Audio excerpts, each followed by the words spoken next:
क्या आप जानते हैं व्रतों में महाव्रत कौन सा होता है? भाइयों, आज का प्रसंग है कि सबसे बड़ा व्रत कौन सा होता है। अक्सर गांव घर शहरों में हम पाते हैं कि लोग कहते हैं कि हम व्रत में हैं। हम समझ जाते हैं कि आज ये भगवान का व्रत कर रहे हैं, आज ये भोजन नहीं करेंगे। व्रतों में भी सबसे बड़ा व्रत कौन सा होता है, क्या आप जानते हैं? सबसे बड़ा व्रत के बारे में यदि नहीं तो आज का प्रसंग ध्यान से सुनिएगा। महाव्रत के बारे में चर्चा करने जा रहा हूँ जो 99% लोग नहीं जानते हैं। चर्चा करने से पहले मैं ब्रजेश पाठक आप तमाम लोगों का अपने चैनल पर दिल से स्वागत करता हूं और एक नम्र निवेदन करता हूं कि पहली बार यदि चैनल पर आए हैं तो चैनल को सब्सक्राइब अवश्य कर लें ताकि इसी प्रकार की सुबुद्धि रहित ज्ञानवर्धक बातें हम आप तक पहुंचा सकें। कृपया करके जो भी सब्सक्राइब अभी तक नहीं किए हैं अवश्य कर लें। चलिए चलते हैं उसी प्रसंग पर कि सबसे बड़ा व्रत यानी महाव्रत कौन सा है। जैसा कि आप सभी लोग जानते ही होंगे कि व्रत बहुतों प्रकार का है, एक एक करके नाम लेना संभव नहीं है। बचपन से 55 और 55 से मरोपन तक व्रत ही व्रत है। इसलिए आज मैं सबसे बड़ा व्रत की चर्चा करने जा रहा हूँ। ध्यान से सुने और अंत तक अवश्य सुने। सुनने से पहले जय श्री राम कमेंट बॉक्स में अवश्य लिखें। सवाल तो अभी तक आपके अंतःकरण में भी उठा ही होगा कि वह कौन सा व्रत है जो सबसे बड़ा महाव्रत है। सभी व्रतों की उच्चावस्था को प्राप्त है। उस व्रत का नाम तो मैं बताने जा रहा हूँ जो बिल्कुल सरल है पर उसको निभा पाना कठिन है। नाम सुन लेने के बाद उसका प्रक्रिया अंत तक अवश्य सुन लीजिएगा। जो उस व्रत का नाम है तो उस व्रत का नाम है मौन व्रत।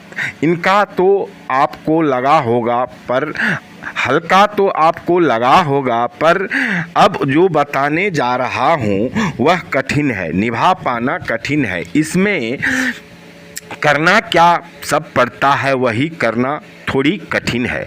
ध्यान से सुने।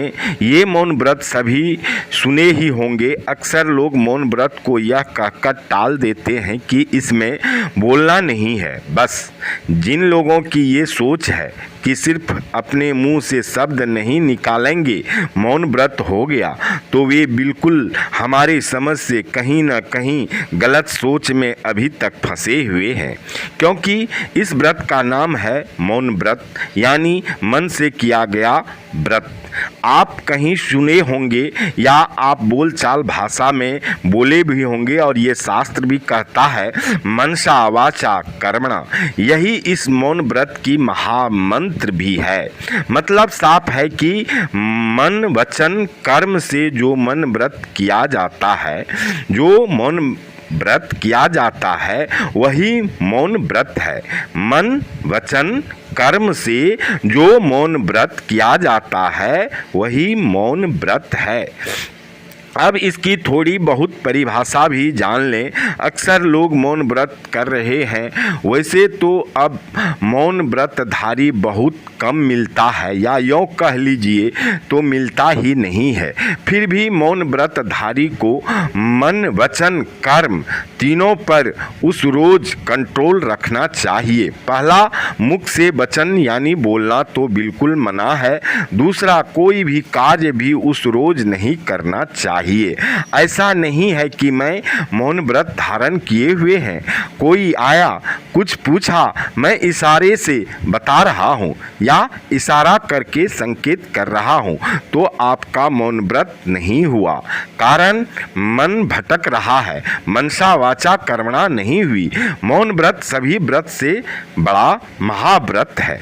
इसमें आपको एकदम मंदिर की मूर्ति बनकर उस रोज ये व्रत धारण करना होगा, तभी आप ये महाव्रत कर सकते हैं। इसलिए इस व्रत को सभी व्रतों से ऊपर माना जाता है, तभी तो इसे महाव्रत कहते हैं। तो मेरे प्यारे भाईगण, यदि अभी तक आप जय श्री राम लिखकर चैनल को सब्सक्राइब नहीं किए हैं तो अवश्य कर लें, अंगूठा का निशान दबा कर लाइक कर दें।